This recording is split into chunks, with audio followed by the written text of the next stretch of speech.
Hey guys, I'm really enjoying today. It's much better than driving last night, dark of night, half falling asleep sometimes. And it was a nice bright day. My air conditioning's working. RPG a day, number 13. Describe how your play has changed. Now, I don't know if this was a specific question, player GM, but I'm kind of trying to tackle both. And it's probably meant both. Either way, you're playing RPGs, right? So, as a player, I think my evolution has been fairly standard. Like, my first few characters, my first few PCs that I really got to play were, in one sense or another, avatars of myself. You know, more of their personality was mine. They had my sense of honor. They had my sense of ethics for the most part. I think they both had some difference, like 10, maybe 20% difference for myself. And especially the first one that I ever really got to play repetitively, which was my baby Ice Dragon Diamante in the Rifts campaign, our main Rifts campaign that we ran in college from the Palladium Fantasy crossover source book or whatever that's called. That's where the baby dragon stats were. The adult dragon stats were actually in the Rifts book, if I remember right, but the baby stats were in the Palladium book. I mean, he was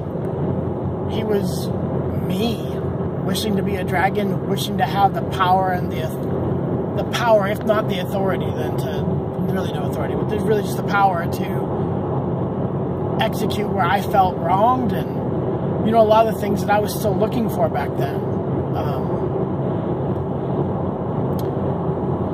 And as the years went by, I did less of an avatar and more of an exploration of different mindsets and different ideas, characters that weren't like me, and now I tend to like characters that have a goal, right? Like, they need to be headed somewhere in their life, or at least aiming to head somewhere in their life. As a GM, I started off fairly basic. My GMing started off with TSR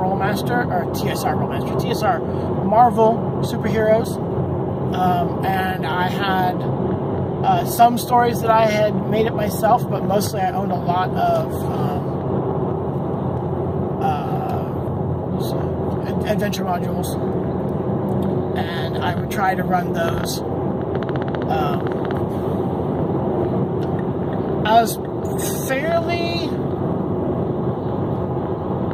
When I was running the modules, I was pretty much like prepare, read the module, do that at first. And when I was running my own stuff, I was kind of shoot by the hip, but then again, it wasn't very deep, and no one pushed it very deep. Like, no one challenged my GMing by going too far outside the box or digging really deep into their characters. So, and then, that's probably because I was playing with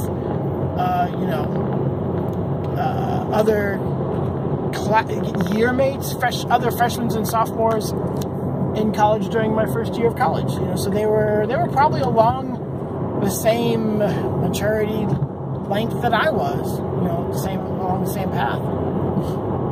So, and my GMing has changed. I've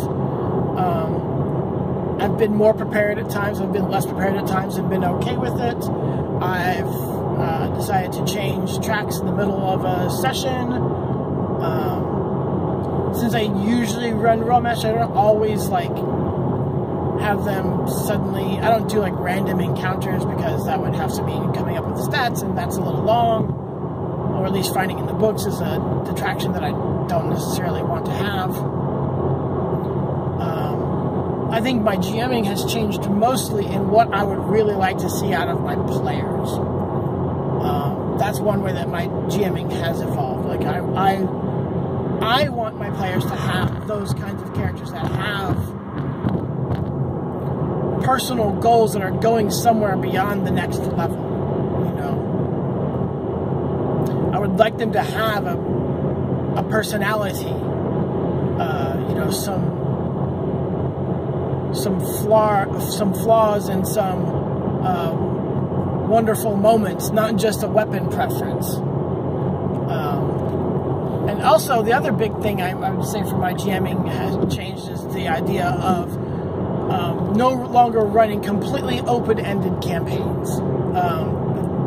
The campaign needs to have some idea of when it could stop. We can always continue from there, develop a new chapter in those people's lives and whatnot, or move some characters in and out. But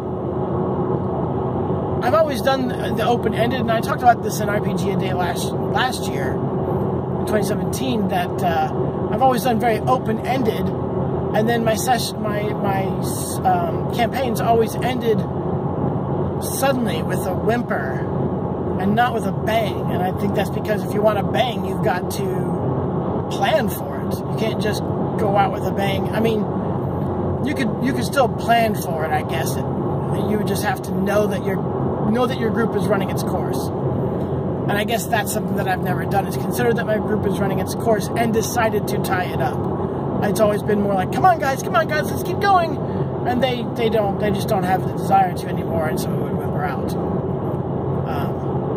But yeah, I want to be more mindful, and I've become more mindful about my games having the story as a whole having someplace it's starting and someplace it's going. Just like I would like my players' PCs to have a place where they're starting and a place where they're going.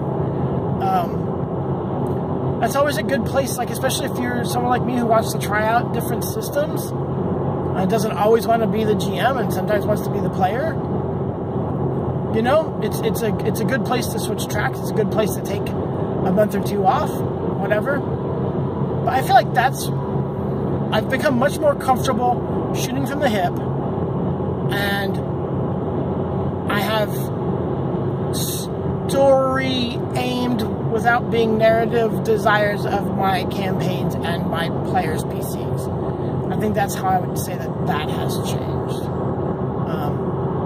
Well, apparently when I'm driving, I make much shorter videos, probably because I'm just trying to say what I want to say, and the rest of my attention is on the road, so I don't have dilly-dally word time.